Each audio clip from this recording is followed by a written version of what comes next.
Mon père a envoyé un message disant qu'il allait manquer l'anniversaire de mon fils parce que les choses étaient serrées financièrement.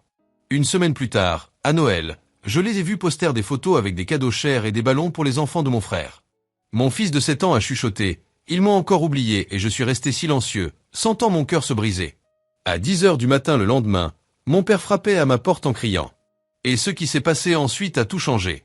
Cela s'est produit après 15 ans d'essayer d'être le fils parfait, de payer leurs factures quand ils en avaient besoin, d'être le seul qui s'en souciait vraiment. Et pourtant, mon fils était traité comme invisible, tandis que les petits-enfants favoris recevaient tout. Si vous aimez cette histoire, laissez un like maintenant et dites-moi dans les commentaires d'où vous regardez. Cela aide énormément la chaîne et je lis tous les commentaires. Tout a commencé 3 semaines avant l'anniversaire de mon fils, Lucas. Je travaillais au bureau quand j'ai reçu le message de mon père sur WhatsApp. « Fils, cette année nous allons devoir manquer l'anniversaire de Lucas. Les choses sont très serrées ici. » J'ai regardé l'écran de mon téléphone sans y croire. Mes parents n'avaient jamais manqué l'anniversaire des enfants de mon frère Julien. Jamais. Mais avec Lucas, il y avait toujours une excuse, toujours une raison.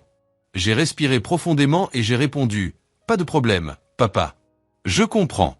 On se verra une autre fois. » Je ne voulais pas créer de conflit, je ne voulais pas être le fils problématique. Alors j'ai avalé la douleur et j'ai continué, comme toujours. Quand je suis rentré à la maison ce soir-là, Lucas était dans le salon en train de dessiner. Il avait fait un dessin de toute la famille réunie avec un gâteau d'anniversaire.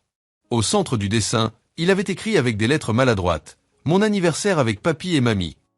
Mon cœur s'est serré. Comment allais-je dire à ce garçon de 7 ans que ses grands-parents ne viendraient pas? Comment expliquer qu'encore une fois, il n'était pas une priorité?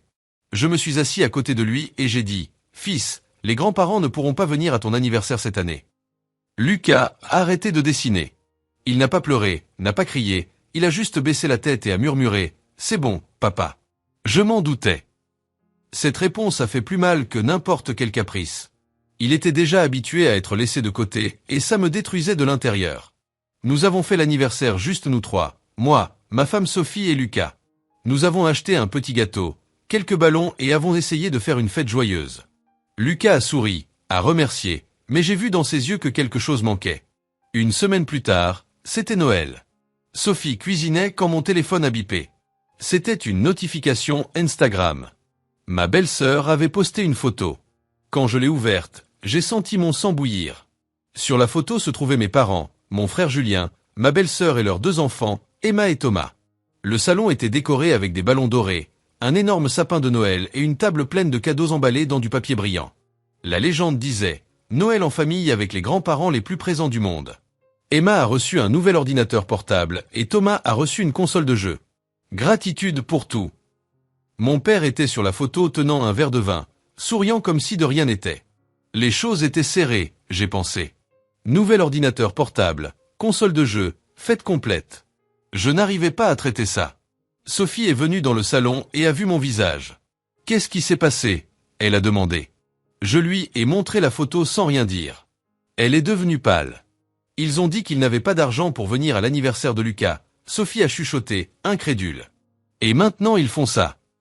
J'ai senti une colère grandir en moi, mais j'ai essayé de me contrôler, j'ai essayé de rationaliser. Lucas est entré dans le salon à ce moment-là. Il avait entendu le téléphone biper et a demandé « Papa, c'est un message de papy. » Je me suis figé. Je ne savais pas quoi répondre. Sophie a essayé de le distraire, mais il avait déjà vu mon visage. « Papa, ils m'ont encore oublié. » Ces mots sont sortis si doucement de sa bouche que je les ai à peine entendus, mais ils ont résonné dans mon esprit comme un cri. Ils m'ont encore oublié. J'ai avalé ma salive et j'ai serré mon fils dans mes bras. Non, fils, ils ne t'ont pas oublié. Ils sont juste occupés. Mais Lucas n'était pas dupe. Il avait 7 ans, mais il comprenait déjà suffisamment. C'est bon, papa, il a dit en se détachant de l'étreinte. Je sais qu'il préfère Emma et Thomas. Tu n'as pas besoin de mentir. Et puis il est retourné dans sa chambre, laissant Sophie et moi en silence. Cette nuit-là, je n'ai pas pu dormir. Je suis resté à regarder le plafond, pensant à tout. Depuis la naissance de Lucas, mes parents avaient toujours été distants avec lui. Au début, je pensais que c'était parce que nous habitions plus loin, mais ce n'était pas ça. Julien habitait à seulement 10 minutes de chez eux. J'habitais à 40 minutes, mais ça n'avait jamais été la vraie question. La vraie question était que Julien avait toujours été le fils doré, le favori, celui qui avait réussi. Et moi, j'étais juste l'autre fils. Julien travaillait dans l'entreprise de mon père. J'avais choisi de suivre ma propre carrière. Julien s'était marié avec la femme que mes parents approuvaient. Je m'étais marié avec Sophie, qu'il trouvait trop simple pour la famille. Julien avait eu des enfants en premier. J'avais pris plus de temps. Mais même sachant tout cela, ça faisait toujours mal. Ça faisait toujours mal de voir mon fils être traité comme un petit-fils de seconde classe, comme quelqu'un qui n'avait pas d'importance. Et cette nuit-là, quelque chose en moi s'est brisé. J'ai décidé que je devais faire quelque chose. Le lendemain, je me suis réveillé déterminé. J'allais confronter mes parents, j'allais tout mettre sur la table. Je n'allais plus accepter ça en silence. Il était 10 heures du matin quand j'ai entendu des coups violents à la porte. Des coups qui faisaient trembler la porte. J'ai ouvert rapidement et là se tenait mon père, le visage rouge de colère. « Tu es satisfait maintenant ?» Il a crié avant même que je puisse dire quoi que ce soit. Je suis resté sans comprendre. « De quoi tu parles, papa ?»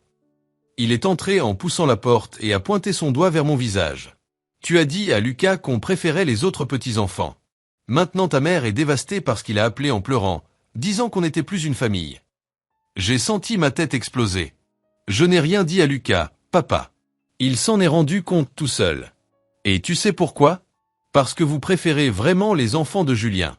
Vous n'êtes même pas venu à son anniversaire, mais vous avez fait une fête complète de Noël pour les autres. Mon père est devenu encore plus rouge. On n'a fait aucune fête. C'est Julien qui a tout organisé. On y est allé seulement parce qu'il a insisté. J'ai ri sans humour. Ah, alors quand Julien insiste, vous y allez, mais quand c'est mon fils, vous n'avez pas d'argent. Il y a eu un silence lourd. Mon père a détourné le regard. Et puis il a dit quelque chose que je n'oublierai jamais. Tu ne comprends pas, fils. La situation avec Julien est différente. Il a plus besoin de nous maintenant. Il a de plus grandes responsabilités. J'ai senti ma poitrine se serrer. De plus grandes responsabilités. Papa, j'ai aussi un fils. J'ai aussi des factures à payer. J'ai aussi besoin de soutien. Mais vous me traitez toujours comme si j'étais moins important. Mon père a secoué la tête, irrité. Ce n'est pas que tu sois moins important, c'est à propos de l'héritage. Il a lâché ça comme si c'était évident. Et puis le monde s'est arrêté. L'héritage. J'ai répété sans croire ce que j'entendais. Il a soupiré, réalisant qu'il en avait trop dit. Julien va hériter de l'entreprise. C'est naturel qu'on investisse plus en lui et en ses enfants. Ils vont continuer l'héritage de la famille. Tu as choisi un chemin différent, alors les priorités sont autres. Chaque mot était comme un coup de poing dans l'estomac. Je n'arrivais pas à y croire. Alors vous me dites que mon fils vaut moins parce que je ne travaille pas dans l'entreprise familiale? C'est ça. Mon père a évité mon regard. Ce n'est pas aussi simple, il a murmuré. Mais oui, il y a des priorités. Sophie était descendue et écoutait tout. Elle a posé sa main sur mon dos, me donnant de la force. Alors, sortez de chez moi, j'ai dit d'une voix ferme. Et ne revenez pas jusqu'à ce que vous puissiez traiter mon fils avec le même respect que vous traitez les autres petits-enfants. Mon père a fait un pas en arrière, surpris. Tu me chasses de ta maison. J'ai tenu la porte. Oui. Parce que c'est ma famille et je ne laisserai pas vous continuer à blesser mon fils juste parce qu'il ne fait pas partie de vos plans. Il m'a fixé pendant quelques secondes, clairement choqué. Puis il s'est retourné et est parti sans rien dire de plus. J'ai fermé la porte et me suis appuyé contre elle en tremblant. Sophie m'a serré dans ses bras. Tu as fait la bonne chose, elle a dit doucement. Lucas était en haut de l'escalier, il avait tout entendu. Je suis monté jusqu'à lui et me suis agenouillé devant lui. Papa, tu t'es disputé avec papy à cause de moi? Il a demandé les yeux embués de larmes. J'ai tenu son visage dans mes deux mains. Non, fils. Je t'ai défendu et je te défendrai toujours. Il m'a serré fort dans ses bras et à ce moment-là, j'ai réalisé que j'avais fait le bon choix. Peu importait si mes parents étaient en colère, peu importait si mon frère me jugeait. Ce qui comptait, c'était protéger mon fils des personnes qui ne le valorisaient pas. 3 jours se sont écoulés sans aucun contact, aucun message, aucun appel, rien. Mais alors, jeudi après-midi, mon téléphone a sonné. C'était un numéro inconnu. J'ai répondu. Allô? De l'autre côté, une voix féminine. Bonjour, je m'appelle Isabelle, je suis l'avocate de la famille. Mon cœur s'est emballé. Avocate, que se passe-t-il? Elle a hésité avant de répondre. Votre père m'a demandé d'appeler. Il veut formaliser certaines questions concernant l'héritage et la division des biens de la famille. Il a dit que vous aviez clairement fait savoir que vous ne vouliez plus en faire partie. J'ai ri, incrédule. Il me déshérite parce que j'ai défendu mon fils. Isabelle a soupiré. Ce n'est pas tout à fait comme ça, mais il veut tout documenter, éviter les problèmes futurs. Puis-je fixer une réunion? J'ai réfléchi quelques secondes. Vous pouvez, mais j'amènerai aussi mon avocat. Sophie était inquiète quand je lui ai raconté. Tu penses qu'ils vont vraiment te retirer de l'héritage? J'ai haussé les épaules. Honnêtement, je m'en fiche. Je n'ai jamais voulu leur argent. Je voulais juste qu'ils traitent mon fils avec dignité. S'ils préfèrent l'argent à leur propre petit-fils, c'est leur problème. Mais intérieurement, j'étais furieux de voir comment mes parents en étaient arrivés là, comment l'argent était devenu plus important que la famille. J'ai décidé que je devais enquêter davantage. Je devais comprendre ce qui se passait vraiment. J'ai appelé ma tante Claire, la sœur de ma mère. Elle avait toujours été plus proche de moi que mes propres parents. Je lui ai raconté tout ce qui s'était passé. Elle est restée silencieuse pendant un long moment. Puis elle a dit, « Je savais que ça allait arriver. Ton frère manipule vos parents depuis des années. » J'ai senti un frisson me parcourir. Comment ça, manipule? Tante Claire a respiré profondément. Julien a convaincu vos parents que tu ne te soucies pas de la famille, que tu veux juste de la distance. Il plante ses idées dans leur tête chaque fois qu'ils se voient. J'ai continué à écouter, choqué. Et il y a plus. Julien a d'énormes dettes. L'entreprise ne va pas bien. Il a besoin de cet argent de l'héritage pour se sauver. C'est pourquoi il fait tout pour t'éloigner et s'assurer qu'il garde tout. Mon monde s'est effondré. Comment tu sais ça, tante? Elle a hésité. Parce que ta mère m'a appelé en pleurant il y a 2 semaines. Elle a dit qu'elle te manquait, toi et Lucas, mais que Julien l'avait convaincu que vous ne vouliez plus de contact. Elle le croit parce qu'il est toujours là. J'ai raccroché complètement perdu. Julien manipulait mes parents. Il utilisait la proximité physique pour déformer la réalité. Et mes parents, qui avaient déjà une préférence pour lui, croyaient chaque mot. J'ai tout raconté à Sophie. Elle était indignée. Tu dois le dire à tes parents. Tu dois montrer la vérité. J'ai secoué la tête. Ils ne me croiront pas. Pour eux, Julien est parfait. Je suis le fils rebelle qui a choisi un autre chemin. Mais alors j'ai eu une idée. À moins que j'obtienne des preuves. Sophie m'a regardé, confuse. Des preuves. J'ai hoché la tête. Je vais à la réunion avec l'avocate. Je vais poser des questions. Je vais découvrir la vraie situation financière de Julien et je vais tout exposer. La réunion a eu lieu la semaine suivante. Moi, mon avocat, mon père, Julien et l'avocate de la famille. Ma mère n'y était pas, elle a dit qu'elle était malade, mais je savais que c'était une excuse. Julien était confiant, presque arrogant. Mon père évitait mon regard. L'avocate a commencé en expliquant la division de l'héritage. Julien garderait 80%, moi 20%, et tout serait formalisé immédiatement. Mon avocat est intervenu. Avec tout le respect, j'aimerais comprendre les critères de cette division. Y a-t-il une raison légale pour cette disparité? L'avocate a regardé mon père, qui a fait signe que oui. Le fils aîné travaille dans l'entreprise familiale et continuera l'héritage. C'est alors que j'ai fait mon coup. Puis-je poser une question? Tous m'ont regardé. L'entreprise génère-t-elle des profits? Julien s'est tendu. Mon père a froncé les sourcils. Pourquoi ça importe? Il a demandé. Je me suis penché en avant. Parce que j'ai le droit de savoir à quoi je renonce. Il y a eu un silence inconfortable. Mon avocat a sorti des papiers de son attaché-caisse. Nous avons fait une recherche publique sur l'entreprise. Les 3 dernières années montrent des pertes croissantes. Dettes envers les fournisseurs, procès du travail. L'entreprise est techniquement en faillite. Le visage de Julien est devenu blanc. Mon père s'est agité sur sa chaise. J'ai continué. Donc, en réalité, vous me donnez pas 20% d'un héritage, vous me donnez 20% de dette et vous voulez que je signe maintenant pour ne pas contester plus tard. C'est ça. L'avocate a essayé d'intervenir, mais mon avocat a été plus rapide. De plus, nous avons découvert que des transferts importants ont été effectués du compte des parents vers le compte de Julien au cours des 6 derniers mois.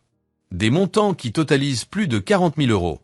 Cela peut caractériser une donation anticipée. Julien a explosé. Tu m'espionnes? Quel genre de fils fait ça à son propre frère? Je suis resté calme. Le genre de fils qui réalise qu'il se fait arnaquer. Tu as manipulé nos parents. Tu les as convaincus que je ne me souciais pas. Tout ça pour avoir l'argent. Mon père a finalement parlé, la voix fatiguée. C'est vrai, Julien? Tu as des dettes. Julien a détourné le regard.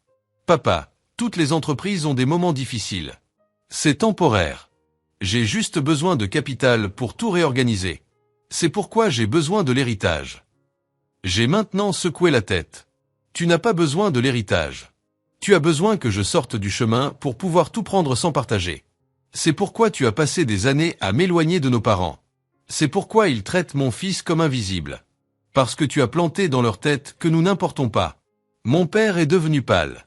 Julien, est-ce vrai? Mon frère a essayé de se justifier, mais les mots sortaient confus, contradictoires. Et à ce moment-là, j'ai vu mon père réaliser qu'il avait été manipulé, qu'il avait blessé un fils à cause de l'autre. Je me suis levé de ma chaise. Je ne signerai rien et je ne veux plus rien de cette famille. Vous pouvez garder l'entreprise en faillite, les dettes, tout. Je voulais juste que vous traitiez mon fils avec respect, mais même ça n'a pas été possible. Et je suis sorti de la salle. Mon avocat m'a suivi. Dehors, j'ai respiré profondément. Je ressentais un mélange de soulagement et de tristesse. Soulagement d'avoir découvert la vérité, tristesse d'avoir perdu ma famille. Mais en même temps, je savais que j'avais fait le bon choix. Ce soir-là, ma mère m'a appelé. Elle pleurait. Fils, ton père m'a tout raconté. Je ne savais pas. Je jure que je ne savais pas que Julien nous manipulait. Je suis désolé, vraiment désolé. Sa voix était brisée, pleine de regrets. Je suis resté silencieux un moment. Maman, vous avez beaucoup blessé Lucas. Il a 7 ans, et il sait déjà que vous préférez les autres petits-enfants. Comment je lui explique ça? Comment je lui fais oublier chaque anniversaire que vous avez manqué, chaque Noël où vous avez priorisé les autres? Elle a sangloté de l'autre côté. Je sais qu'on a eu tort et je sais qu'il n'y a pas d'excuse, mais je veux arranger les choses. Ton père aussi veut. On a été aveugle, on a été égoïste, mais on vous aime, toi et Lucas. S'il te plaît, donne-nous une chance de montrer ça. J'ai soupiré. Maman, ce n'est pas à moi que vous devez demander pardon. C'est à Lucas. Et ça va prendre du temps, beaucoup de temps. Vous avez détruit sa confiance. Ce n'est pas quelque chose qu'on répare avec un appel ou une visite. Elle a acquiescé entre les larmes. 2 semaines plus tard, mes parents sont apparus à la porte sans prévenir. Mon père portait une grande boîte. Ma mère avait les yeux rouges d'avoir tant pleuré. On peut entrer. Mon père a demandé d'une voix humble. J'ai regardé Sophie. Elle a hoché la tête. Lucas était dans sa chambre. Je l'ai appelé. Quand il est descendu et a vu ses grands-parents, il s'est figé. Mon père s'est agenouillé devant lui. Lucas, on s'est beaucoup trompé avec toi. On a été injuste, on a été cruel et on veut s'excuser. On n'attend pas que tu pardonnes maintenant. Mais on veut t'essayer. Lucas m'a regardé, incertain. J'ai hoché la tête, donnant la permission. Ma mère a ouvert la boîte. À l'intérieur se trouvait la console de jeu que Lucas avait toujours voulu, celle qu'il voyait ses cousins utiliser. On sait qu'un cadeau ne répare pas tout, elle a dit. Mais on veut commencer quelque part. Lucas a pris la console avec précaution, comme s'il n'y croyait pas. Puis il a regardé mes parents. Vous allez venir à mon prochain anniversaire. Mon père a avalé difficilement. On viendra. Et à tous les autres. On sera là chaque fois que tu auras besoin. On te le promet. Ce n'était pas une fin parfaite. Ce n'était pas une étreinte émotionnelle avec de la musique de film. C'était inconfortable. C'était tendu. Mais c'était réel. Et parfois, le recommencement est comme ça. Ce n'est pas beau, mais c'est honnête. Mes parents ont commencé à nous rendre visite chaque semaine. Au début, Lucas était distant, mais petit à petit, il s'est ouvert. Mon père lui a appris à jouer aux jeux vidéo. Ma mère a commencé à faire les petits gâteaux qu'il adorait. Et pour la première fois, mon fils a eu de vrais grands-parents. Quant à Julien, mes parents ont pris leur distance avec lui. Pas complètement, mais suffisamment pour établir des limites.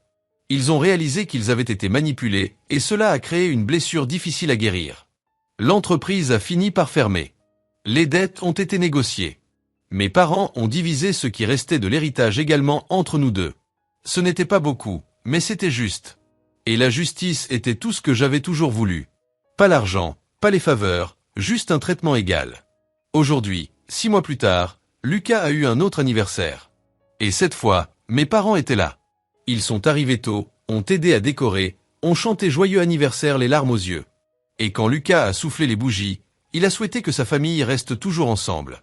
J'ai regardé Sophie, mes parents, mon fils souriant et j'ai réalisé que parfois on doit tout casser pour reconstruire correctement. On doit affronter les personnes qu'on aime. On doit poser des limites, parce que l'amour sans respect n'est pas de l'amour. Et s'il y a une chose que j'ai apprise de tout ça, c'est que la famille n'est pas à propos du sang ou de l'héritage. C'est à propos d'être présent. C'est à propos de prioriser. C'est à propos de faire des choix difficiles pour protéger ceux qui dépendent de vous. Et je referai tout pour protéger mon fils. Si vous êtes arrivé jusqu'ici, merci beaucoup d'avoir écouté mon histoire. Laissez un like si vous avez aimé et dites-moi dans les commentaires, avez-vous déjà vécu quelque chose de similaire dans votre famille? Comment avez-vous géré? Je suis curieux de savoir. Et n'oubliez pas de vous abonner à la chaîne pour plus d'histoires vraies comme celle-ci. Un câlin et à la prochaine.